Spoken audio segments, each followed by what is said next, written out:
Anyway, her legacy, she was realizing, wasn't what she inherited. It was what she missed. Marjorie watched the stars blink above the lake, no sound but crickets, the water's hush, and Beverly's light breathing nearby. She thought of Walter, his laugh, his steadiness, the way he used to say, "Character isn't what you say at the mic, it's what you whisper to yourself at midnight." She closed her eyes, whispered back, "Thank you for the silence. It told me exactly who I am." The living room, once framed by bookshelves and soft pillows, was now overtaken by Mia's yoga setup, foam rollers, ring lights, a small Bluetooth speaker that spat out synthetic forest sounds every morning at 7:12 a.m. Carolyn's recliner had been pushed against the far wall and covered with a beige throw that didn't quite hide the disrespect. She didn't argue, just took her crossword to the porch instead. Jason had grown quiet in a way that wasn't peaceful. A tension that lived in the corners of his mouth, the shrug of his shoulders whenever she asked if he needed anything. It wasn't neglect, it was detachment, the kind that used to only show up in strangers' eyes. "Jason," she offered one evening after catching him alone in the kitchen, "I can pitch in for the utilities if the budget's tight. Just let me know." He didn't look up from the sink. "We've got it," he said, cold, clipped. Carolyn nodded, left the conversation right where it fell. Later that night, she opened the hallway closet and pulled out a stack of flattened boxes from when she'd first moved in. She carried them to her room in silence, folded them together, and began to fill them. Slowly, discreetly. A few shawls, her spare tea set, a row of books she'd already read. She labeled the first box in clean capital letters, "Donation." That same night, she found herself staring at the antique wall mirror above her dresser. Her reflection was sharp, shoulders still squared, eyes calm. Her silver hair was pinned neatly. Nothing about her looked like someone who didn't belong. She reached for the phone. "Irene Hayes," the voice answered on the second ring. Familiar, crisp, a lawyer who'd once helped draft her living trust and the original deed after Richard's death. "I'm thinking," Carolyn said, "about changing the deed." There was a pause. Then Irene's voice softened without losing its steel. "Still, you're right." Carolyn closed her eyes, exhaled. "Good," she said. "Then let's not waste time." The next morning, Mia flounced in wearing oversized sunglasses and clogs. "You didn't see my phone, did you?" she asked, not waiting for an answer. "I swear this place is a black hole for anything modern." Carolyn said nothing, just stirred her tea. Mia rolled her eyes and breezed back out. Carolyn didn't move. She just let the silence return, let it settle around her shoulders like armor. In her lap was the manila envelope she hadn't opened yet, couriered from Irene's office that morning. Inside, the preliminary forms for restructuring ownership. Carolyn traced the seal with her thumb but didn't break it. Not yet. Let the house stay calm for one more day. Let them think the ice was just frost, before they realized it was permanent. Carolyn noticed the first frame missing on a Tuesday. It was the photo of her and Richard on the Outer Banks, wind-blown, grinning, cheeks sun-flushed from a day of bad fishing and too much salt air. For a second, she thought maybe it had fallen, but the nail was still there, bare and empty. In its place, by Friday, hung an abstract canvas the color of bone. She walked down the hall in silence. The family gallery wall, once a patchwork of graduations, holidays, Jason's first toothless grin, was now a sterile collection of minimalist black and whites, geometric lines, one-word phrases in muted gray, breathe, flow, evolve. Carolyn didn't say anything. She just counted the missing memories. 8 frames. Gone. She found her knitting basket stacked on top of a box labeled Holiday Lights in the garage, the yarn now slightly musty, a pair of needles poking out like forgotten bones. "For space," Mia had written on the masking tape label. That night, Carolyn waited until Jason came home alone. He dropped his keys in the bowl like always, loosened his tie, and reached for the fridge. She didn't rise from her chair. Just said, "Was there a reason my pictures are gone?" Jason blinked. "What?"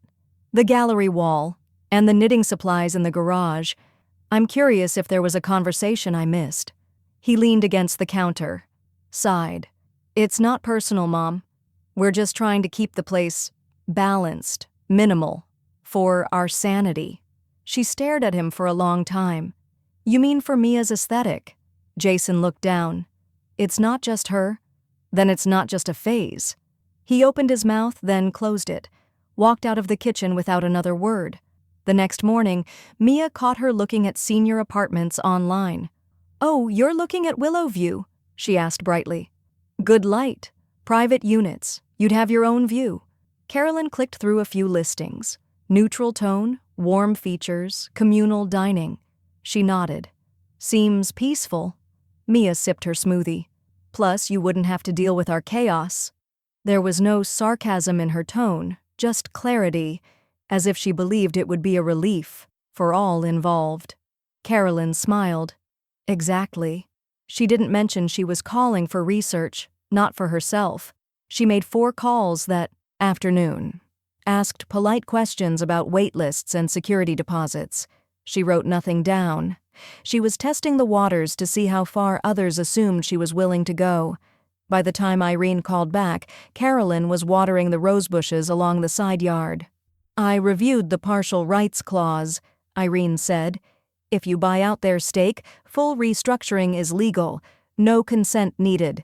They signed away that leverage when they accepted co-occupant status instead of joint ownership." Carolyn felt the sun warm her forearms. The hose dripped slightly at her feet. "And if I do it quietly?" "It's still clean, just precise." Carolyn nodded.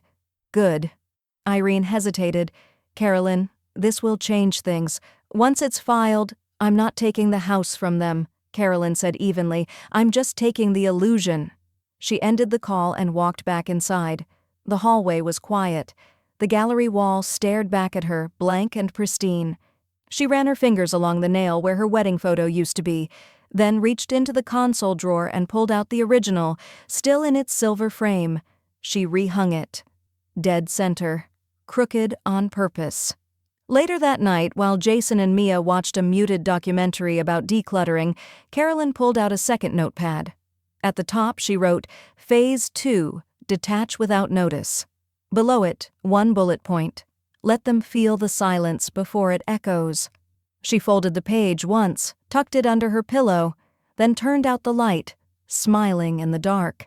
Carolyn noticed it first with the mug, the blue ceramic one, speckled with little flecks of gold, the one she used each morning since her husband's passing. It wasn't in the cabinet, nor in the dishwasher. She checked the side shelf near the coffee maker, then the drying rack by the sink. Nothing. When she asked Mia casually if she'd seen it, Mia gave a distracted shrug. "Oh, that chipped one? I think I tossed it. It looked kind of old." Carolyn didn't respond. She just nodded once, slowly, and walked back to her room. She didn't mention that it had been a handmade anniversary gift from a local potter, that it was one of the few things Richard had chosen himself. She simply wrote the date down in her notepad and underlined it. Twice. Over the next week, it continued.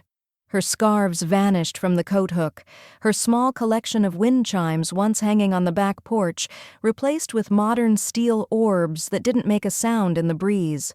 A stack of books she'd been reading disappeared from the side table. Later, she found them boxed and labeled in Sharpie. "Garage, seasonal decor." Carolyn brought it up to Jason gently, not accusatorily. "Have you noticed some of my things being packed away?" Jason, sitting on the couch scrolling his phone, barely looked up. "Mia's been decluttering, just trying to make the space easier for everyone. You know how she gets when she's on a roll." "Easier for everyone," Carolyn repeated, letting the phrase sit in the air between them.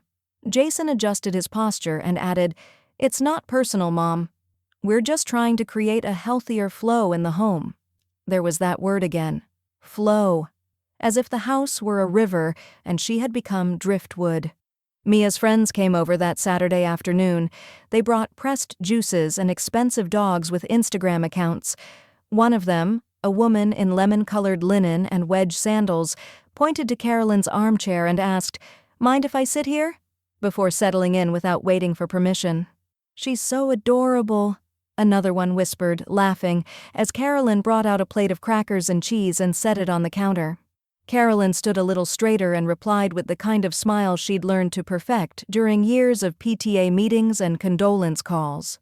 A smile that said, "I am here, but I am not yours." Later that evening, while Jason and Mia were out, the doorbell rang.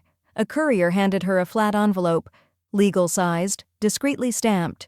She opened it at the kitchen table with deliberate care. Inside was a crisp summary of the property restructuring documents from Irene Hayes's office. Carolyn read every line, slowly, twice. It outlined exactly what she already knew. With a simple buyout, their partial rights could be dissolved.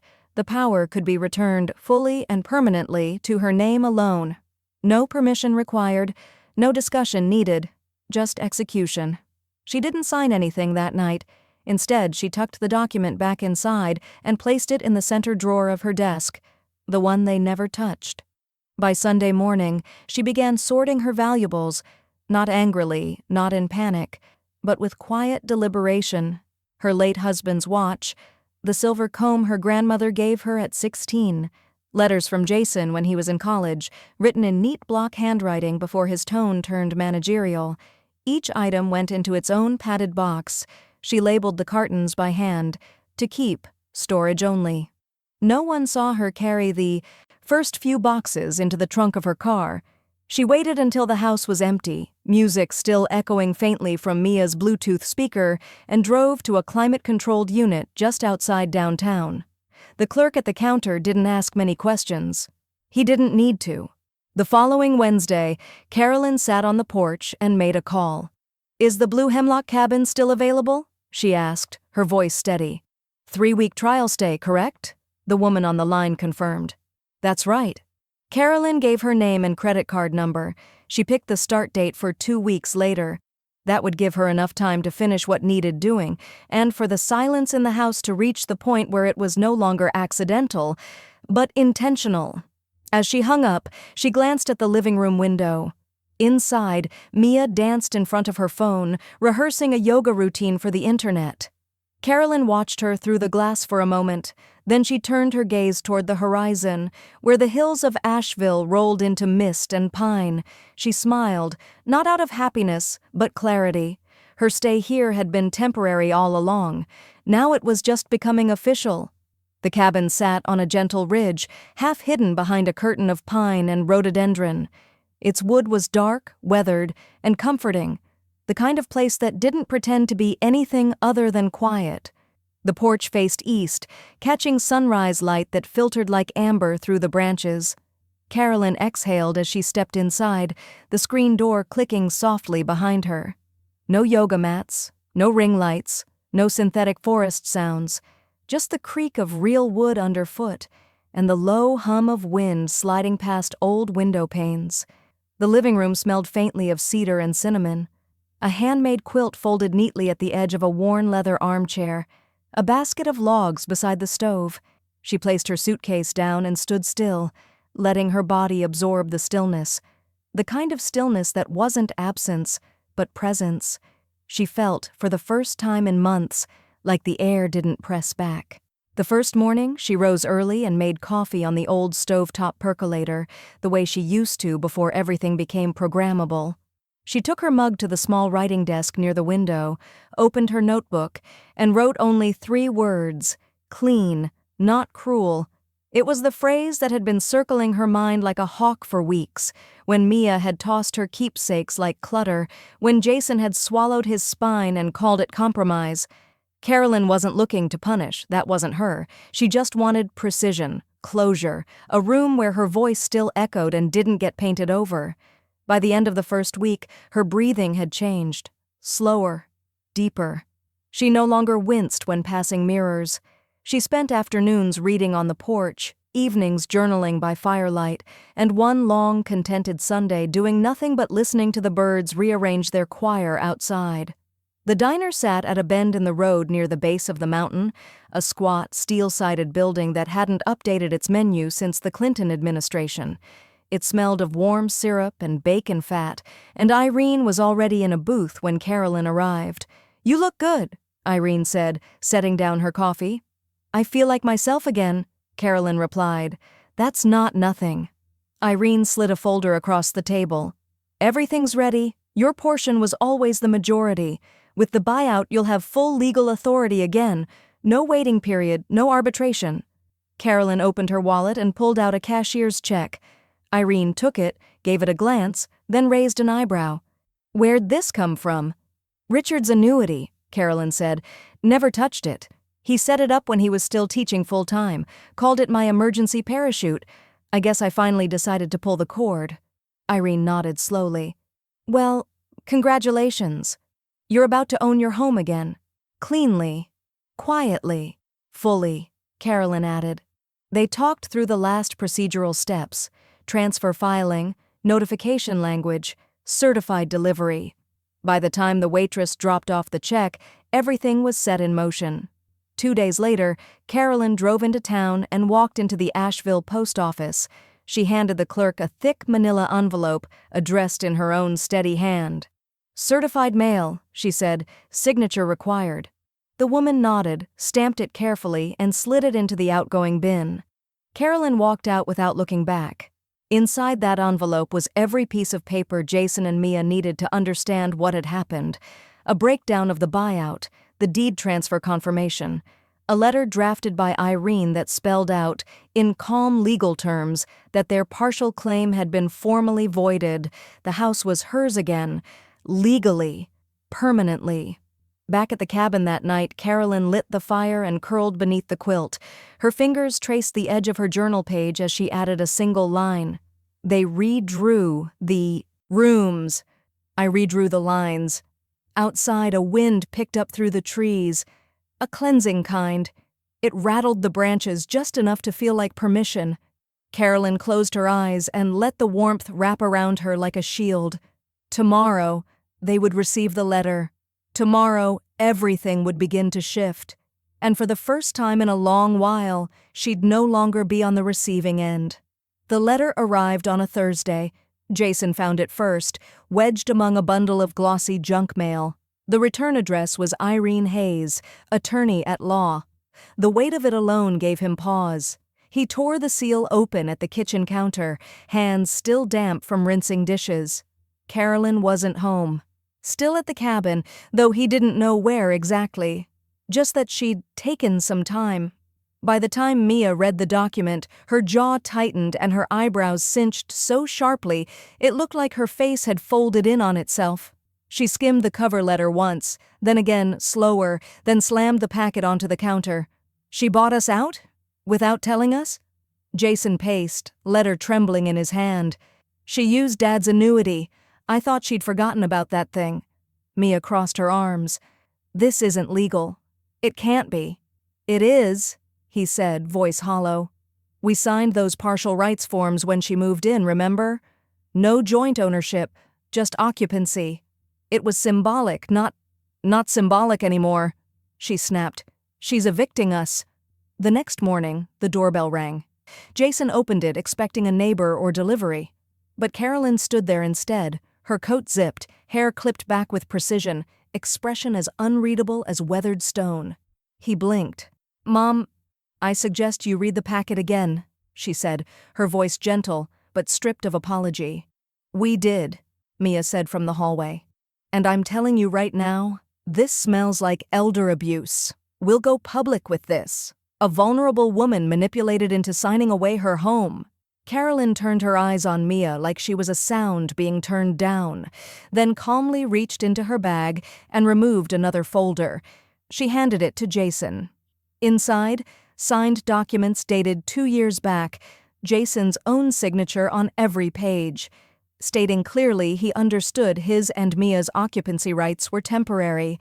That legal ownership still rested solely with Carolyn and could be restructured without additional consent. I'm not kicking you out, Carolyn said. I'm giving you 60 days to find what I already did. Peace. Jason's mouth opened, then closed. Mia stepped forward. You are unbelievable. We opened our home. You mean the one I still legally owned when you redecorated over my memories? Carolyn asked. When you tossed my things like they were in the way of your weekend aesthetic? Jason looked at her, voice trembling now. You blindsided us. No, she said quietly. I corrected the record. She turned and walked down the path. Not fast, not dramatic. Just done. That night, Mia took to her Instagram. A carefully framed selfie. Mascara just slightly smudged, hair tied in a messy bun, kitchen staged behind her. The caption read, "When your own mother-in-law evicts you from your home at 36. Boomer justice. Elder abuse. Family is supposed to mean something." It spread faster than she expected. But not the way she expected. By morning, the comment section had shifted. Wait, she owned the house? Girl? Sounds like you got too comfortable with someone else's property. Respect goes both ways. Don't bite the hand that paid the mortgage. Boomer mom? Or boundaries boss? Even people Mia had known for years left quiet likes on the more supportive comments. Jason scrolled through them in silence, the glow of the screen making his face look older somehow. Hollowed. He didn't speak. Just stood near the window, watching the rain begin to gather at the edges of the porch. Carolyn, miles away, sat by the cabin fireplace, sipping black tea. Her phone buzzed once. She saw the tag from Mia's post, clicked through, and read exactly 5 comments before turning the screen off again. She didn't need to scroll further. The reaction spoke louder than any defense she could mount. They were learning, at last, what she'd already known. Sometimes kindness becomes the rope people use to pull you under. And sometimes reclaiming your space means letting others learn how to swim.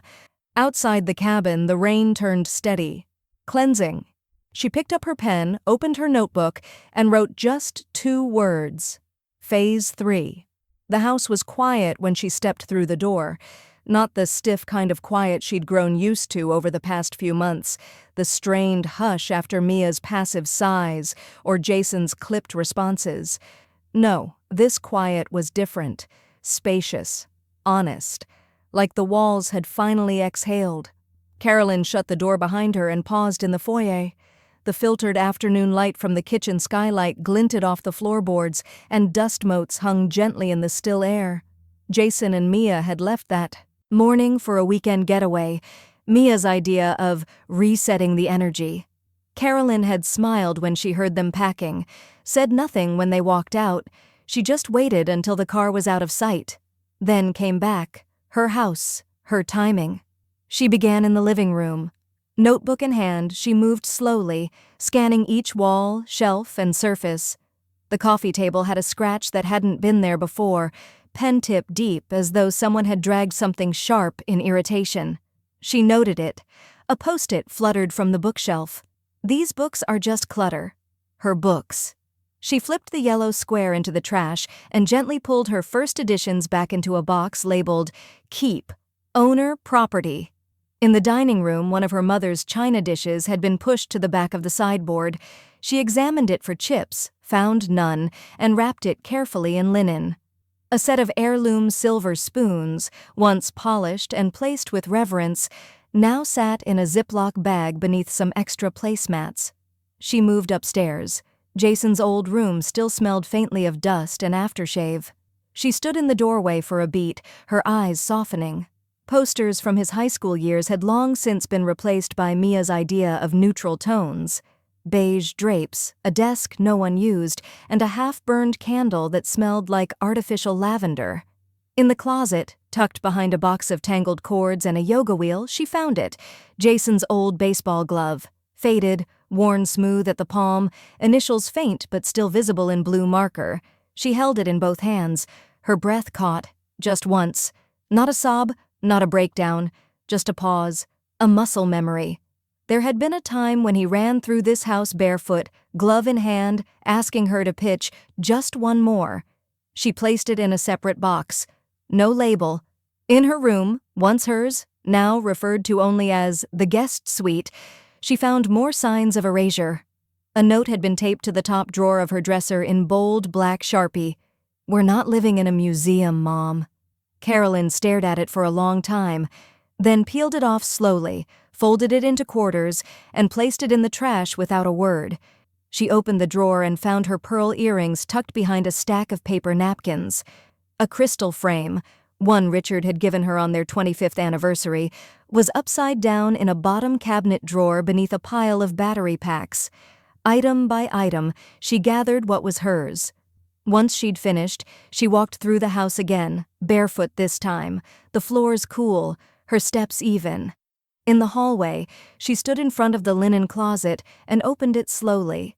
Inside was a mix of their things and hers. Towels she hadn't bought, sheets in patterns she never chose. She took what belonged to her. Everything else she boxed, sealed with duct tape and labeled clearly in firm uppercase letters, M's property, return or toss.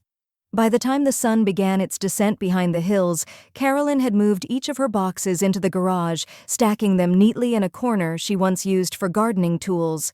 Then she made one last call. "Locksmith?" she said, voice even. "I'd like to schedule a rekey for a residential property. Yes, I'm the owner." She gave the address. "Tomorrow morning, please. Earliest appointment." She ended the call, slid her phone into her pocket, and walked outside to the porch.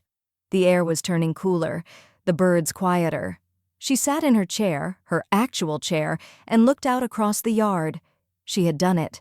Not loud, not cruel, but completely. And tomorrow, when the locksmith arrived, the locks would change. And with them, so would everything else. The envelope came by certified mail, though Carolyn had already known it was on its way. Still, when she slid her letter opener beneath the flap and unfolded the final deed, her breath held for just a second longer than she expected. Her name. Only her name. Carolyn Marie Marks. No co-owners, no partial rights, no parentheses or footnotes. The document was clean, legally bound, county stamped, and final. The weight of it sat quietly in her lap like a truth that no longer needed to be defended. She exhaled through her nose and placed the papers back into their folder.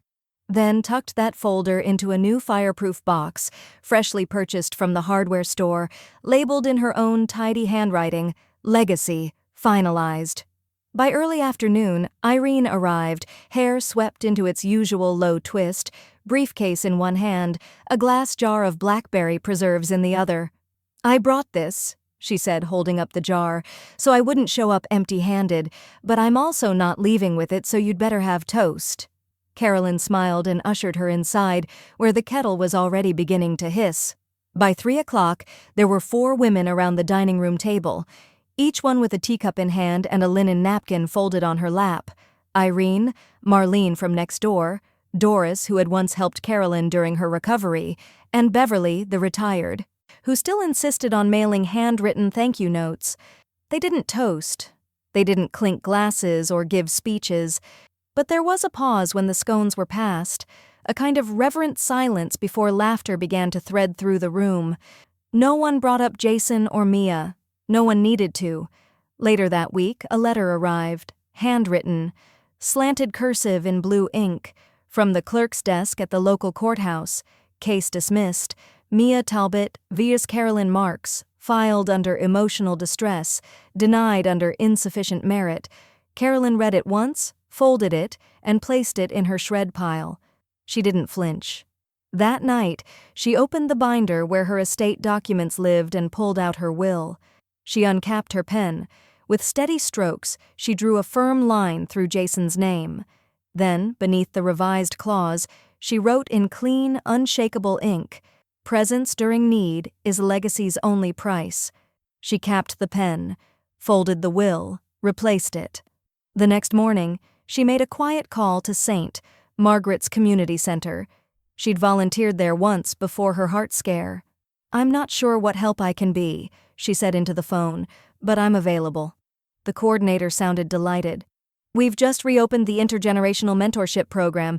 Think you'd be up for meeting some seniors who've recently relocated to Asheville?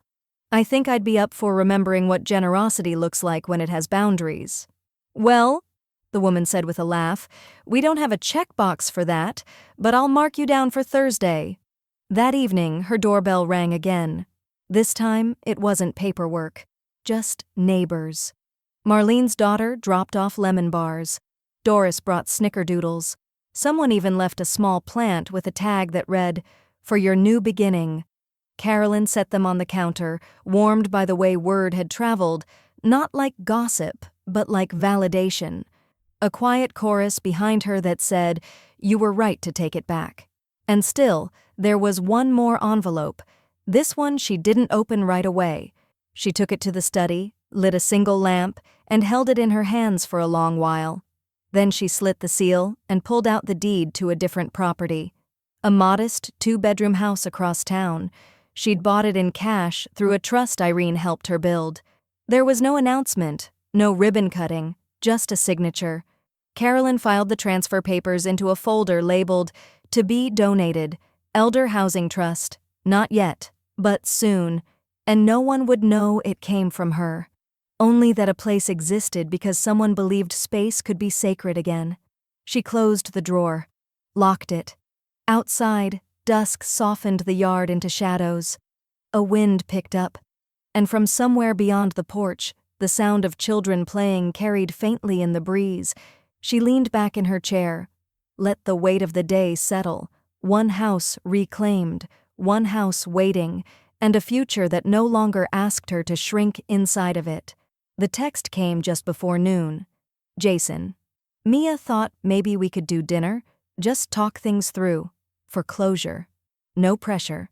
Carolyn stared at the screen for a moment before setting the phone down beside her mug. The word closure rang hollow, like a door being shut from the wrong side, but she responded with one word anyway. "Sure." That evening she wore gray slacks and a pale blue cardigan, nothing too formal, nothing that could be mistaken for ceremony. She brought no bag, no documents, only what she planned to leave behind. The table was set when she arrived.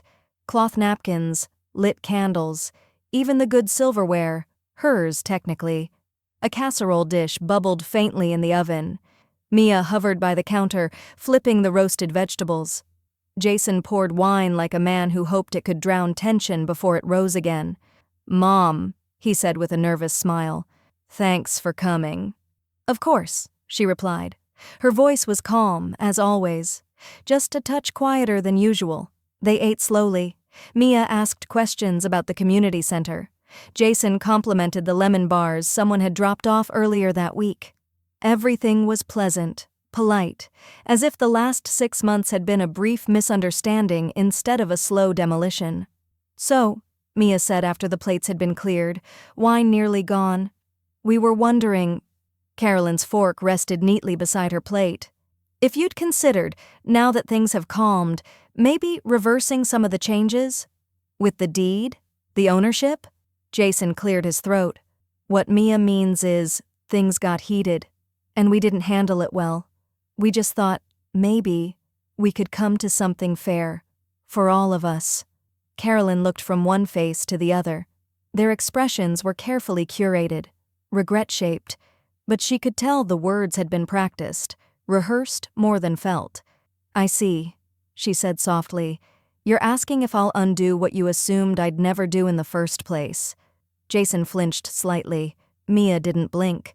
Carolyn reached into her coat pocket and withdrew a cream-colored envelope. She placed it in the center of the table, untouched by candlelight or guilt. Jason stared at it. "What is that?" Mia asked. 30-day notice, Carolyn said, folding her hands. "Per local ordinance. I'm giving you a formal timeline to vacate." Mia's chair scraped hard against the floor as she stood. "You're unbelievable," she said, eyes wild. "We offer an olive branch and you throw paperwork in our faces?" Carolyn remained seated, still, rooted. "This is my olive branch," she said. "You get 30 days, legal, clear, painless. You could have had much less." Jason leaned forward, voice low and desperate. "It's still our home too. I grew up here." "Yes," she said. "You did.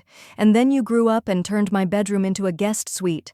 Let your wife erase your father's photos, tossed my things like they were clutter." Jason's eyes filled, but he didn't cry.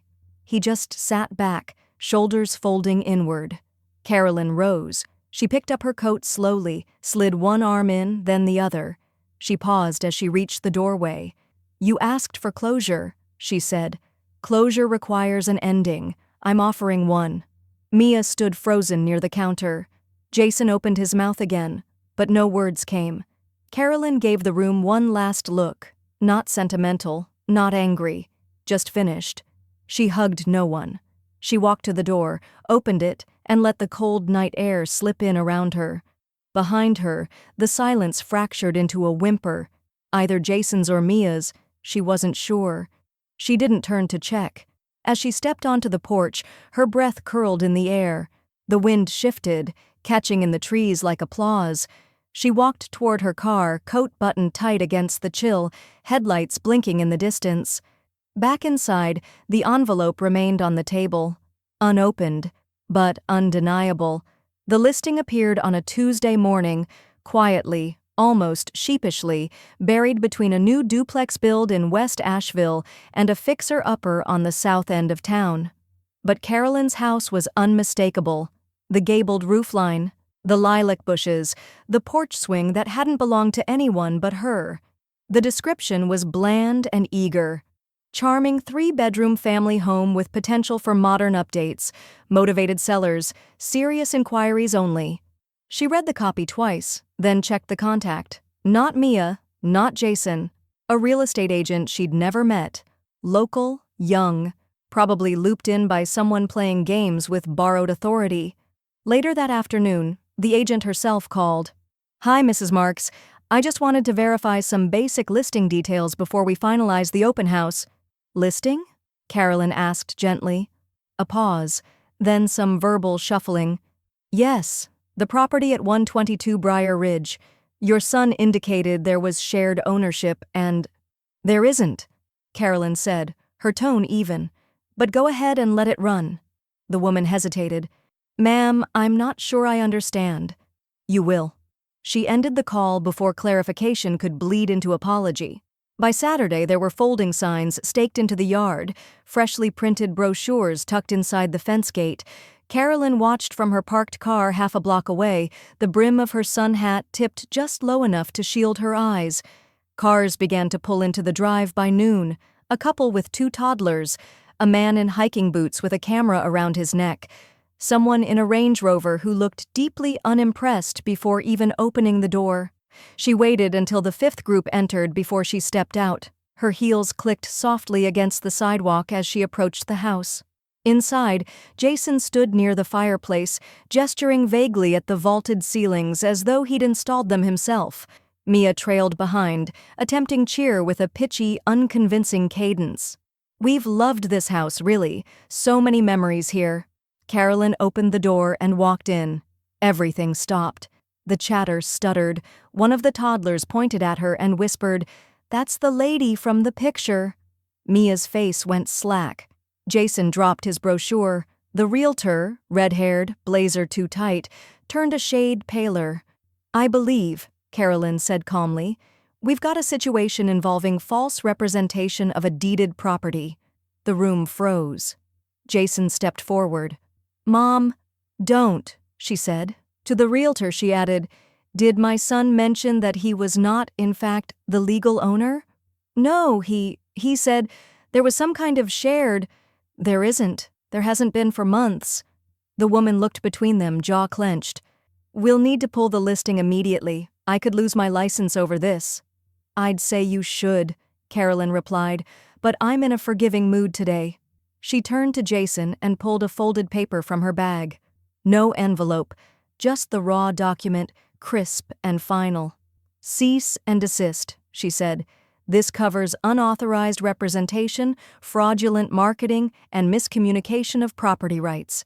If I file it, the sheriff will be here before you can stage the guest." "Bathroom?" Jason didn't take the paper.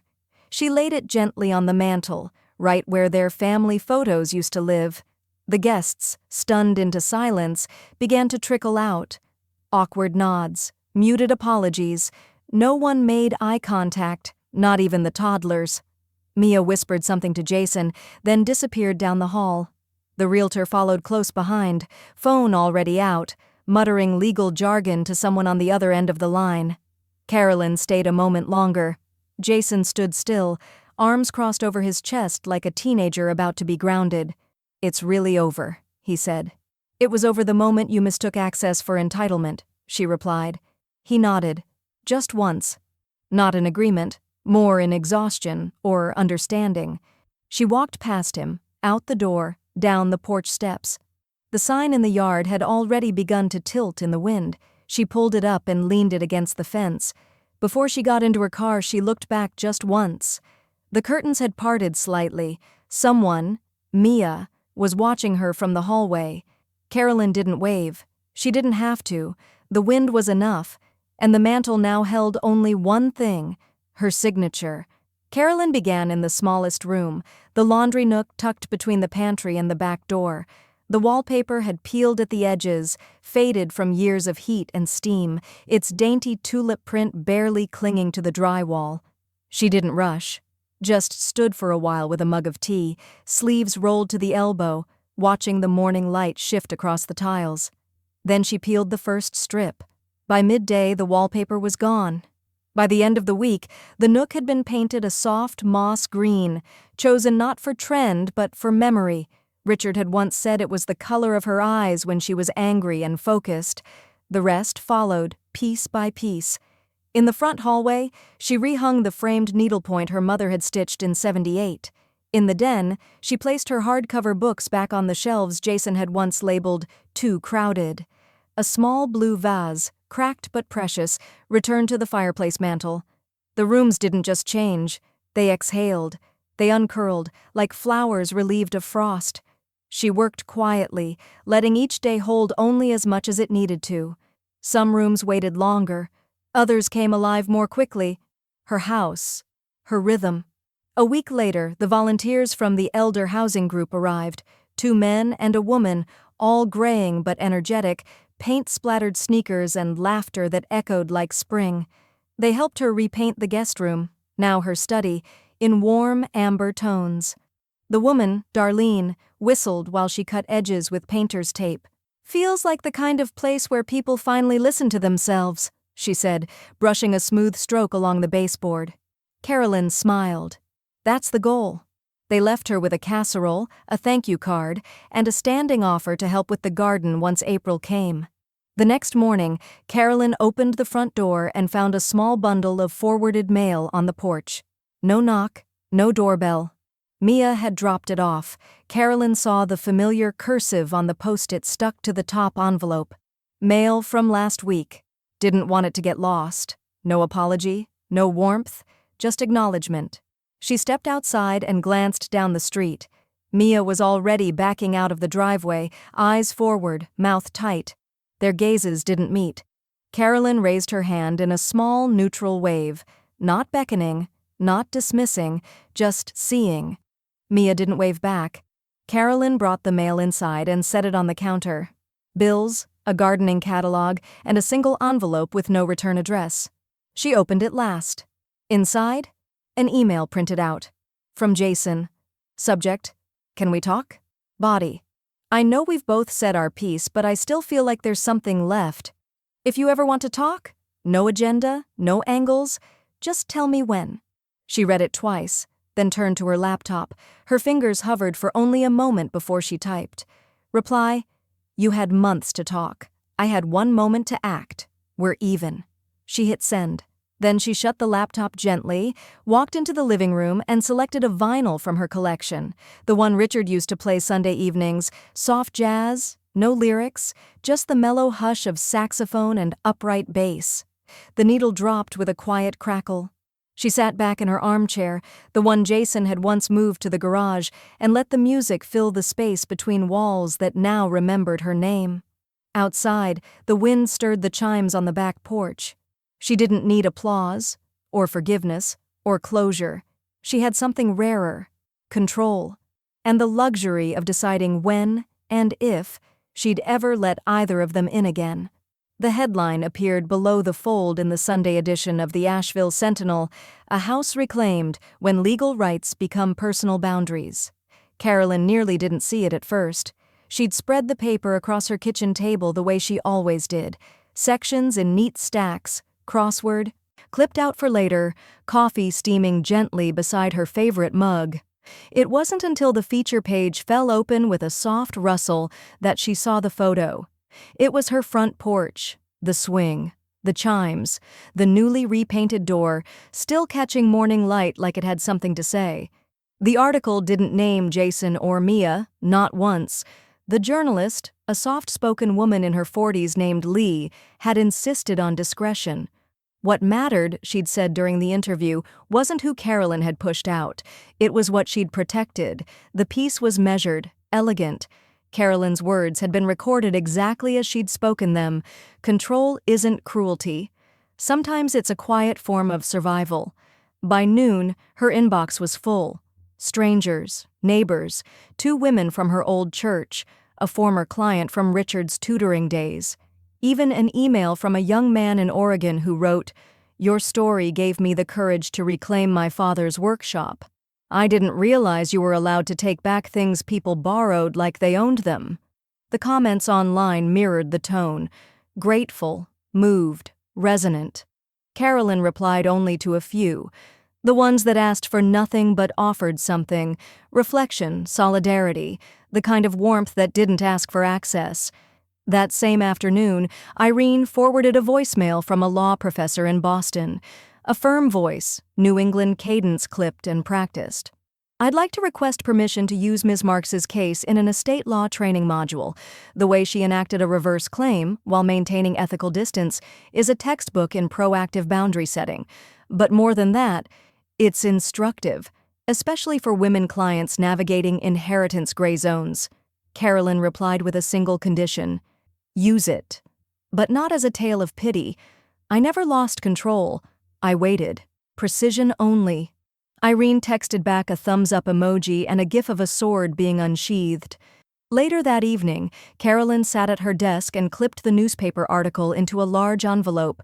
She added a sticky note, pale yellow, her writing sharp and unmistakable. "Legacy is earned, not inherited." She sealed it and addressed it to Jason's office, not their house. He'd understand that difference. As she walked to the mailbox under the slow bloom of dusk, she saw Darlene from the housing center drive past in her old minivan. She honked once and waved. Carolyn waved back, the kind that didn't stop at the wrist. Generous, unguarded. She had nearly turned to go inside when she noticed the other envelope.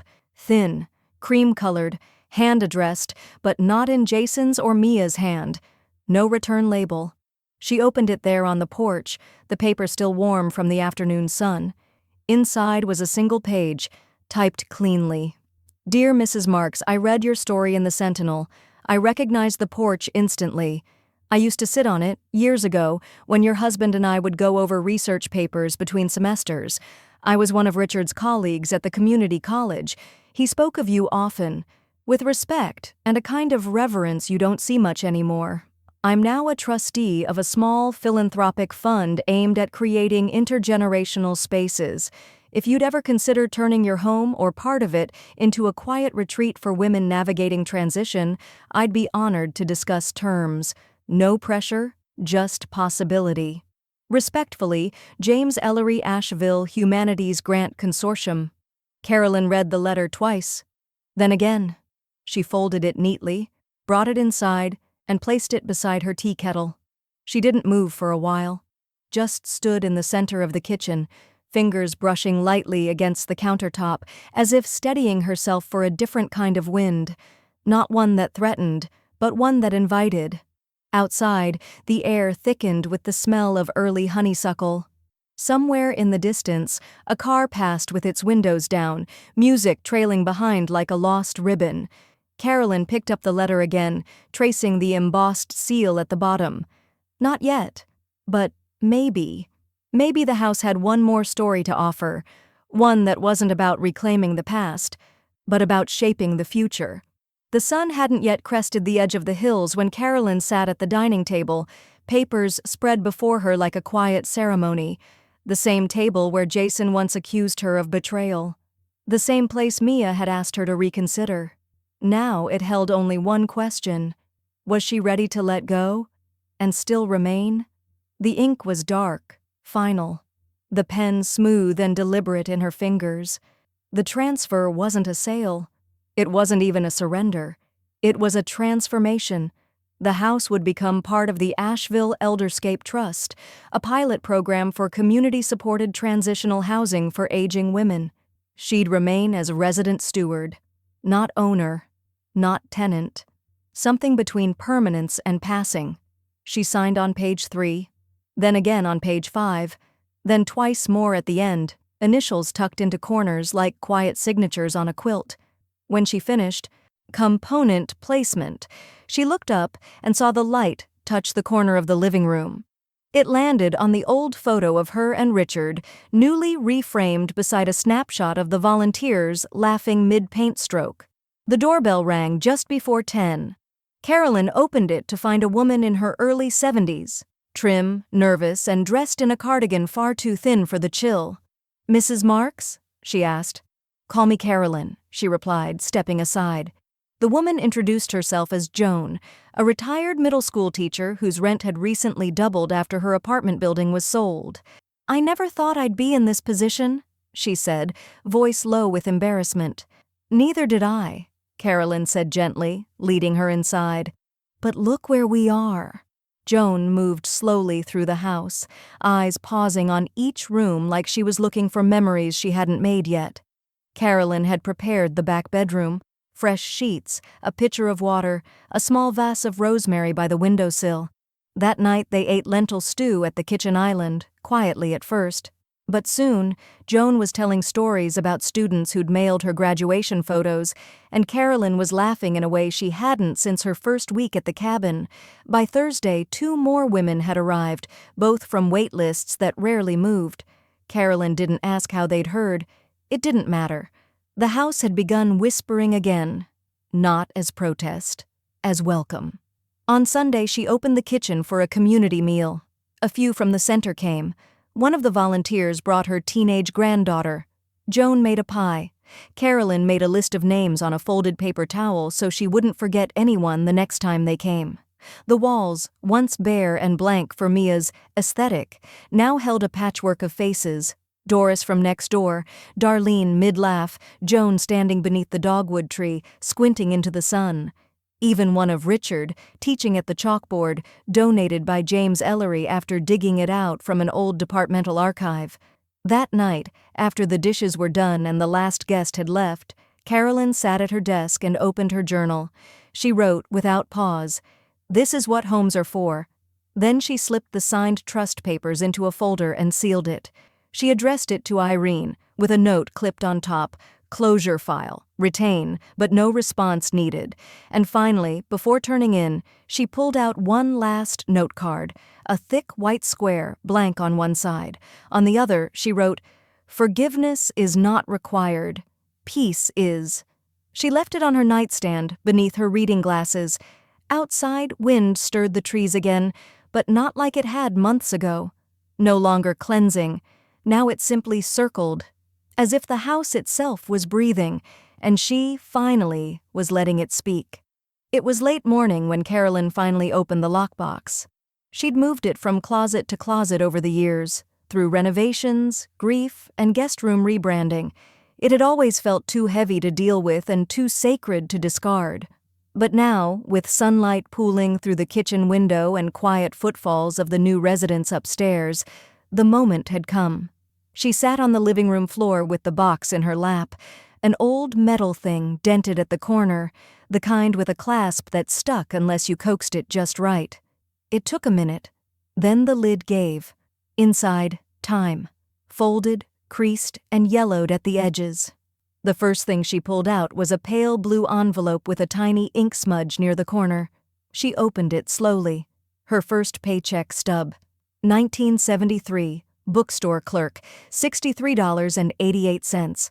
Next to it, tucked in a worn napkin from a diner long since torn down, was a letter in Richard's handwriting. "You make the house feel like it has a heartbeat. I'll follow it anywhere." Carolyn's fingers paused there, not trembling, just still, as if motion might disturb the echo. She read it once, then again, then tucked it under her knee. Beneath that, in the bottom of the box, was a smaller note, handwritten, short. Probably something Richard had left for her in one of those early years when life was full of student loans and stubborn plumbing and dreams that hadn't quite figured out where to land. Keep your space sacred, even from the ones you love, especially then. She didn't cry. She hadn't cried in weeks, not since Joan's first pie and the sound of someone humming down the hallway. But she did close her eyes for a moment, let the weight of it settle like warmth in her chest. Later that day, she placed the note on the mantel, right where the false listing brochure had once landed. This time, the paper stayed. By spring, the house was more than a house, 60% full. 4 women now called it home.